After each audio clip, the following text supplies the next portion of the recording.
नमस्कार। रेडियो रिमझिम से प्रस्तुत है स्थानीय हालचाल। पहले मुख्य हालचाल। बैकुंठपुर में बाढ़ से बचाव को लेकर बच्चों को दिया गया प्रशिक्षण। प्रेस लिखी हुई कार से मिली भारी मात्रा में शराब, पिता और पुत्र गिरफ्तार। दुष्कर्म के आरोपी को हुई 20 वर्ष की सजा। चोरी की मोटरसाइकिल के साथ एक आरोपी को पुलिस ने पकड़ा। और पंचदेवरी के एक युवक की गुजरात में हो गई संदिग्ध स्थिति में मौत। स्थानीय हालचाल के इस अंक के साथ मैं अनिकेत मिश्र। अब हालचाल विस्तार से।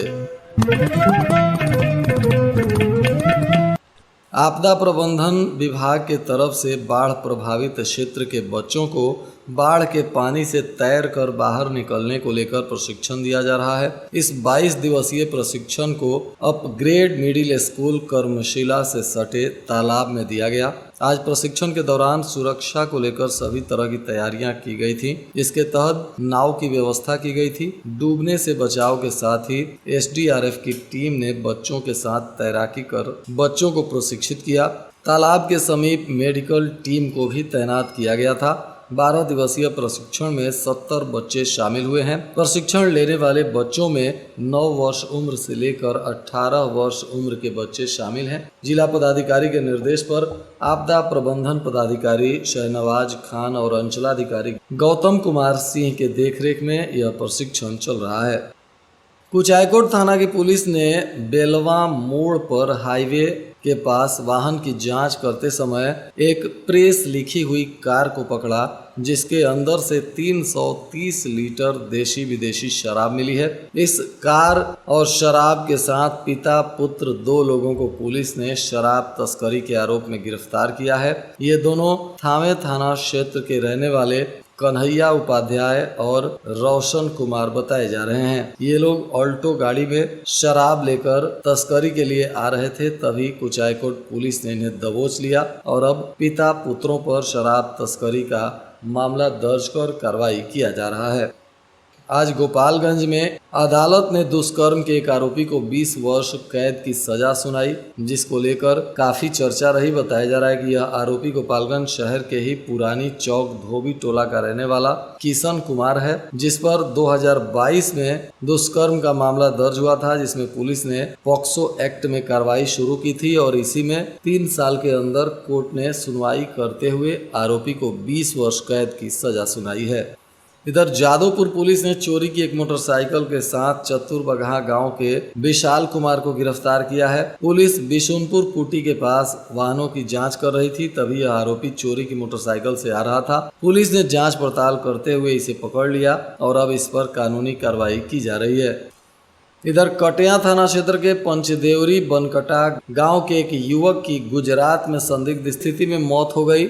यह युवक सिपरिया गांव का रहने वाला बताया जा रहा है। मृत युवक विजयमल गुण का सबसे छोटा पुत्र 21 वर्षीय राहुल गुण था। घटना के बाद परिजनों को जानकारी मिली तो चीख पुकार मच गया। आज इसका शव भी इसके घर पहुंचा। बताया जा रहा है कि मौके पर पंचदेवरी के पिकेट प्रभारी राजेश राय भी पहुंचे। प्राप्त जानकारी अनुसार राहुल भोरे थाना क्षेत्र के कल्याणपुर गाँव निवासी मुन्ना यादव की बेटी अमीषा यादव से 2 वर्ष पहले प्रेम कर रहा था। अमीषा अपने मौसा धर्मदेव यादव के घर बनकटा आते जाते रहती थी। इसी दौरान राहुल का उसके साथ प्रेम हो गया। पिछले वर्ष अक्टूबर महीने में राहुल और अमीषा घर से फरार हो गए, जिसमें अपहरण की प्राथमिकी भी दर्ज कराई गई थी। कई बार आसपास के लोगों के द्वारा समझौता का प्रयास भी किया गया, परंतु इन दोनों का प्रेम चरम पर था। 4 महीने पूर्व एक बार फिर राहुल अमीषा के साथ घर से दोबारा फरार हो गया था और दोनों गुजरात के राजकोट जिले के रिपरिया थाने के रिपरिया गांव में एक एजेंट नामक कंपनी में काम करने लगे।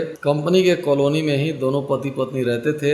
इसी बीच 14 जून को रात करीब 9 बजे उसका शव पंखे से लटका हुआ मिला। कंपनी और राहुल की पत्नी अमीषा ने फोन कर इसकी सूचना राहुल के परिजनों को दी। अमीषा ने फोन कर सारी घटना अपने ससुर को बताई, जिसके बाद बनकटा गाँव में परिजन उग्र हो गए। सोमवार को दिन भर शव आने का इंतजार किया गया। पुलिस भी शव आने का इंतजार कर रही थी। इसी बीच सोमवार की देर रात 10 बजे राहुल का शव पहुंचा। गांव के लोग उग्र हो गए और आरोपियों की गिरफ्तारी के लिए हंगामा करने लगे। मृतक के परिजनों का आरोप है कि लड़की के परिजनों के तरफ से हत्या की गई है। कटिया थाने में थानाध्यक्ष रजनीश प्रकाश पांडे ने लोगों को समझा बुझाकर फिलहाल मृतक के शव का अंतिम संस्कार करवाया। राहुल की पत्नी के बयान पर उसके ससुर विजयमल ने 3 लोगों को नामजद किया है, जिसमें बताया गया है कि बनकटा के धर्मदेव यादव का पुत्र अंजय यादव, पत्नी मीना देवी और कल्याणपुर गांव के मुन्ना यादव तीनों लोग रिपरिया पहुंचे, जिस पर अमीषा ने नाराजगी जाहिर की। तीनों लोगों ने कहा जो हो गया सो हो गया, अब हम सभी एक तरह से रहेंगे। पिता, मौसी और मौसेरा भाई की बात सुनकर अमीषा खुश हो गई और सब्जी लेने के लिए बाजार गई। वापस रात को 9 बजे जब सब्जी लेकर लौटी तो उसके पति राहुल का शव पंखे से लटका हुआ देखा, जिसके बाद चीख पुकार मच गया और उसने इसकी जानकारी पुलिस को दी। अब पुलिस ने राहुल की हत्या के आरोप में नामजद प्राथमिकी दर्ज किया है और मामले की तफ्तीश कर रही है। इधर हथुआ में पैक्स अध्यक्ष हरिराम सिंह के आवास पर सहकारिता मंत्री प्रेम प्रकाश सिंह पहुंचे, जहां मंत्री ने पैक्स की समस्याओं पर चर्चा की, साथ ही उसके समाधान को लेकर आश्वस्त किया। इस मौके पर स्थानीय पूर्व प्रमुख विजय सिंह ने कहा कि किसानों से जुड़ी समस्याओं का निदान करना जरूरी है ताकि सरकार द्वारा चलाई जा रही योजनाओं का लाभ उन्हें उचित समय पर मिल सके। शिक्षा विभाग ने राज्य में माध्यमिक एवं उच्च माध्यमिक शिक्षा के प्रभावी प्रबंधन और शिक्षा में गुणवत्ता सुधार को लेकर विद्यालय स्तर पर प्रभावी हस्तक्षेप की आवश्यकता को समझते हुए नई पहल शुरू किया है। इसके तहत विद्यालय लिपिक ने नए समवर्गों का गठन किया गया है, जिसकी नियुक्ति सीधे राज्य सरकार के द्वारा आयोग के माध्यम से प्रतियोगिता परीक्षा के आधार पर की जाएगी। विद्यालय लिपिक के नए समवर्गों की नियुक्ति के लिए राज्य सरकार आयोग के माध्यम से प्रतियोगिता परीक्षा आयोजित करेगी। जिला विधिक सेवा प्राधिकार के तरफ से अस्थायी लोक अदालत का गठन कर दिया गया है। इसका उद्देश्य जन उपयोगी सेवाओं से संबंधित विवादों का सुलह और त्वरित समाधान सुनिश्चित करना है। अस्थायी लोक अदालत के अध्यक्ष के रूप में सेवानिवृत्त जिला एवं सत्र न्यायाधीश राधे श्याम शुक्ला और अन्य 2 सदस्यों ने अपना योगदान भी दे दिया। गोपालगंज पुलिस ने जिले के चिन्हित 438 ऐसे अपराधियों के घर आज समीक्षा किया जो पेशेवर अपराधी हैं और फिलहाल जमानत पर बाहर हैं। ऐसे लोगों पर अब पुलिस लगातार नजर बना रखी है। पुलिस नए आपराधिक कानून के तहत अब इन अपराधियों के घर पहुंचकर इनका हिसाब किताब ले रही है। इनसे मिलकर इनकी स्थिति को जाना जा रहा है। साथ ही इन्हें सख्त हिदायत भी दिया जा रहा है कि अगर किसी भी आपराधिक घटना में आप संलिप्त होते हैं तो आप पर कठोर कार्रवाई की जाएगी।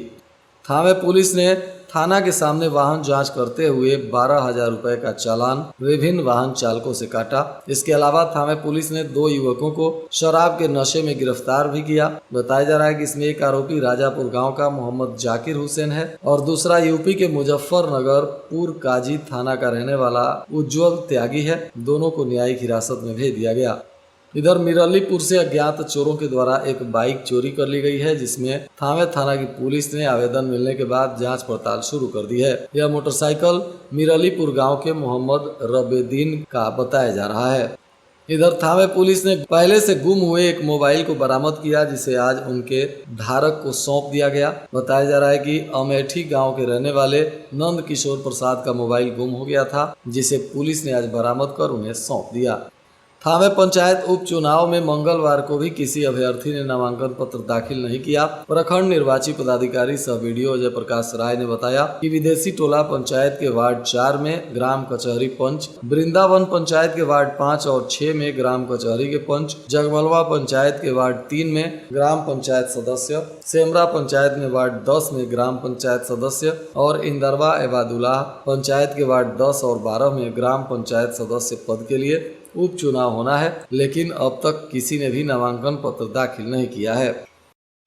श्रीपुर थाना क्षेत्र के अहिरौली गांव में मंगलवार की अहले सुबह घरेलू विवाद को लेकर ससुराल वालों ने 27 वर्षीय सुमन देवी की रस्सी से गला घोंटकर निर्मम हत्या कर दी। हत्या के बाद आरोपी शव को चुपके से खेत में ले जाकर जलाने की तैयारी में थे, लेकिन समय रहते मृतिका के मायके वालों को इसकी सूचना मिल गई और मौके पर पहुंचकर इस साजिश को नाकाम किया गया। पुलिस ने शव को कब्जे में ले लिया है। बताया जा रहा है कि इसमें मृतिका के पति को पुलिस ने गिरफ्तार भी कर लिया है। जानकारी के अनुसार अहिरौली गांव के अरविंद यादव की पत्नी सुमन देवी के साथ काफी समय से घरेलू विवाद चल रहा था। परिजनों का आरोप है कि सुमन के साथ लगातार मारपीट की जा रही थी। इसी बीच मंगलवार की सुबह ससुराल वालों ने सुमन की गला दबाकर हत्या कर दी और शव को खेत में ले जाकर जलाने की तैयारी कर रहे थे। तभी मायके वालों को जानकारी हो गई। पुलिस ने शव को कब्जे में लेकर पोस्टमार्टम के लिए भेज दिया और वहीं पति को गिरफ्तार कर लिया है तथा इस मामले में अन्य लोगों की गिरफ्तारी को लेकर भी जांच पड़ताल चल रही है।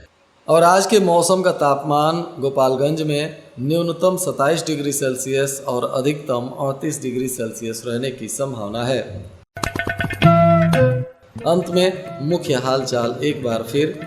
बैकुंठपुर में बाढ़ से बचाव को लेकर बच्चों को दिया गया प्रशिक्षण। प्रेस लिखी हुई कार से मिली भारी मात्रा में शराब, पिता और पुत्र गिरफ्तार। दुष्कर्म के आरोपी को हुई 20 वर्ष की सजा। चोरी की मोटरसाइकिल के साथ एक आरोपी को पुलिस ने पकड़ा। और पंचदेवरी के एक युवक की गुजरात में हो गई संदिग्ध स्थिति में मौत। इसके साथ ही रेडियो रिमझिम से प्रसारित स्थानीय हालचाल का यह अंक समाप्त हुआ। नमस्कार।